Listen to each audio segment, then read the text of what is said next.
so much for giving this opportunity to talk here today. I did not agree with many of the things that you said right ahead of this, but I don't think that's my point to discuss here. What I want to ask is, you are married to a woman who is not Christian. In her Wikipedia, I mean, I just looked that up. I wanted to know what her faith was. I didn't know this before. But she still calls herself Hindu.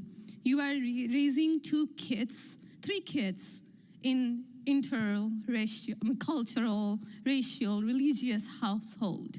How are you maintaining, or how are you teaching your kids not to keep your religion ahead of their mother's religion? Or how are you teaching them that your kind, they're that kind who got here just few years or few decades ago is different or is better than your mom's kind who got here just a generation before?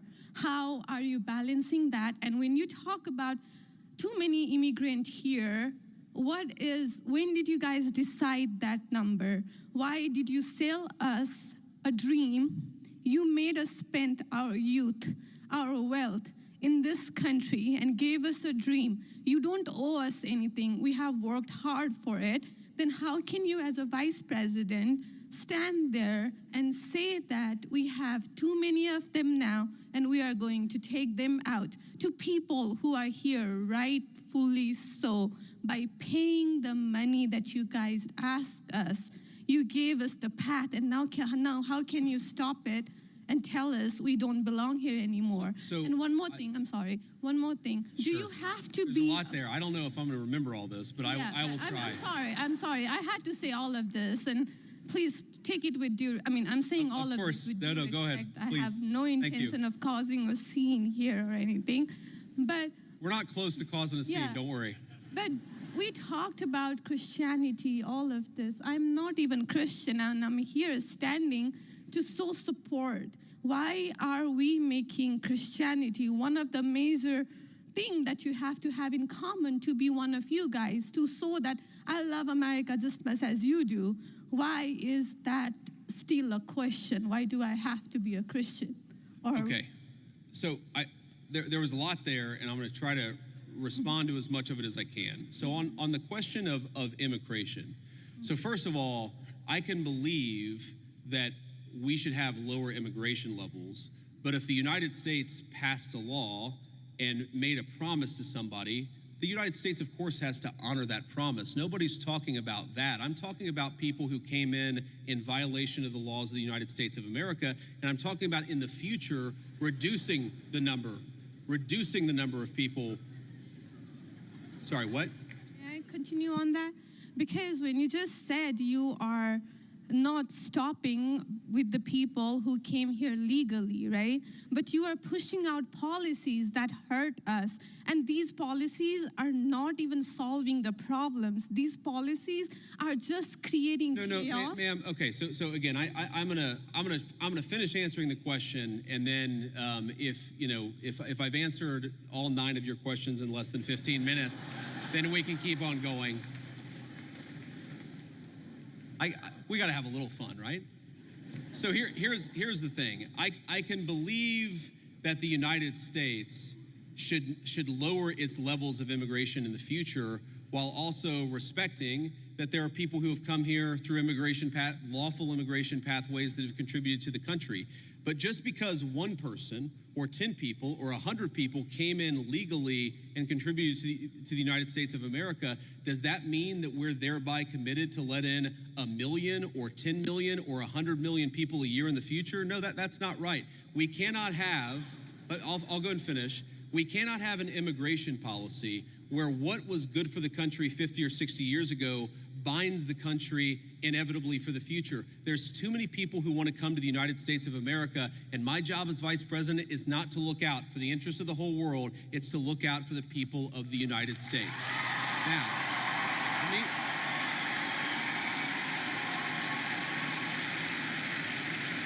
Now, you asked a personal question about our interfaith household. And yes, my wife did not grow up Christian. I think it's fair to say that she grew up in a Hindu family, but not a particularly religious family in either direction. In fact, when I met my wife, we were both, I would consider myself an agnostic or an atheist, and that's what I think she would have considered herself as well. You know, everybody has to come to their own arrangement here. The way that we've come to our arrangement is she's my best friend. We talk to each other about this stuff. So we decided to raise our kids Christian. Our two oldest kids who go to school, they go to a Christian school. Our 8-year-old did his first communion about a year ago. That's the way that we have come to our arrangement. But, thank you. My 8-year-old was also very proud of his first communion. Thank you, guys. I'll tell him that Old Miss wishes him the best. But I think everybody has to have this own conversation when you're in a marriage. I mean, it's true for friends of mine who are in Protestant and Catholic marriages, friends of mine who are in, atheist and Christian marriages. You just got to talk to the only advice I can give is you just got to talk to the person that God has put you with, and you've got to make those decisions as a family unit. For us, it works out. Now, most Sundays, Usha will come with me to church. As I've told her, and I've said publicly, and I'll say now in front of 10,000 of my closest friends, do I hope eventually that she is somehow moved by the same thing that I was moved in by church? Yeah, I honestly do wish that, because I believe in the Christian gospel, and I hope eventually my wife comes to see it the same way. But if she doesn't, then God says everybody has free will, and so that doesn't cause a problem for me. That's something you work out with your friends, with your family, with the person that you love. Again, one of the most important Christian principles is that you respect free will. Usha's closer to the priests who baptized me than maybe I am. They talk about this stuff. My attitude is you figure this stuff out as a family, and you trust in God to have a plan, and you try to follow it as best as you can, and that's what I try to do. I want to make a final point. So I don't want to cut you off. I want to be respectful to all the people behind you in line, but I want to make this point about immigration, okay? If you ask the question, what is the exact right number of immigrants for the United States to let in, it is just very specific on the context. If you go back to the 1920s, the United States passed an Immigration Reform Act that effectively cut down immigration to close to zero for 40 years in this country. And what happened over those 40 years? The many, many people who had come from many different foreign countries and different foreign cultures, they assimilated into American culture.